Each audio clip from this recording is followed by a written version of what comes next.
सुखी संसारासाठी आणि भरभराटीसाठी करा हे 20 उपाय। घरातील सोने पिवळ्या कपड्यात बांधून तिजोरीमध्ये ठेवावे। प्रत्येक शुक्रवारी गाईला गोड टाकून तांदूळ खाऊ घालावेत।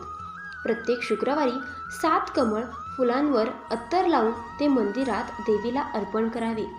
गाईच्या पायाची धूळ तिलक म्हणून लावावी, भाग्य बदलते।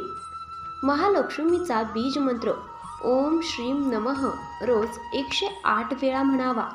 शमीच्या झाडाचे लाकूड किंवा छोटी फांदी आणून ती आपल्या तिजोरीमध्ये ठेवावी। हा उपाय दर शुक्रवारी करावा। घरातील गृहिणीने संध्याकाळच्या वेळी घरामध्ये अगरबत्ती लावावी, त्यामुळे देवी लक्ष्मी प्रसन्न राहते। तुळशीला दररोज संध्याकाळी तुपाचा दिवा लावावा। कानाच्या मागे काजळाचा टिका लावावा, त्यामुळे नजर लागत नाही आणि ग्रह मजबूत होतात। पितृदोष असेल तर एकादशीच्या दिवशी घराच्या मुख्य दरवाजाजवळ एक तुळशीचे झाड लावून रोज त्याला पाणी द्यावे आणि संध्याकाळी तुपाचा दिवा लावावा। पूजेच्या जागी आणि तिजोरीमध्ये नेहमी लक्ष्मीच्या खाली लाल कपडा टाकावा। धंद्यामध्ये यश मिळवायचे असेल तर महत्त्वाच्या कामासाठी बाहेर जाताना गूळ खाऊन जावे। साडेसाती असेल तर शनिवारी काळ्या गाईला घास घालावा, त्यामुळे साडेसातीचा त्रास कमी होतो। कंपनीमध्ये पॉलिटिकल्सचा शिकार होत असेल आणि परिवारातील लोकांच्या कामात नेहमीच असफलता मिळत असेल तर शनिवारी पाण्यामध्ये मोठे मीठ टाकून फरशी पुसावी।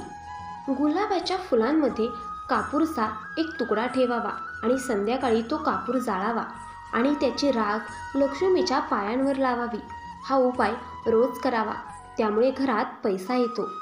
दर शुक्रवारी लक्ष्मी नारायणाच्या मंदिरामध्ये गूळ आणि फुटाणे वाहावेत, त्यामुळे व्यापारामध्ये यश मिळते।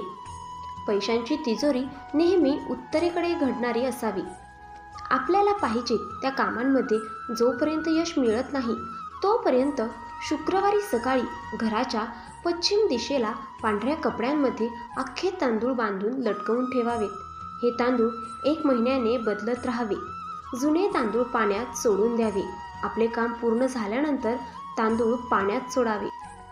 पावसाचे पाणी काचेच्या बरणीमध्ये भरून बेडरूम किंवा पूजा घरामध्ये ठेवावे, त्यामुळे घरातील सगळी नकारात्मक ऊर्जा नाहीशी होते। आर्थिक परिस्थिती मजबूत करण्यासाठी आंघोळ करताना नेहमी सुरुवातीला बेंबीवर पाणी ओतावे। मित्रांनो, व्हिडिओ आवडल्यास लाईक, शेअर, कमेंट आणि सबस्क्राईब नक्की करा।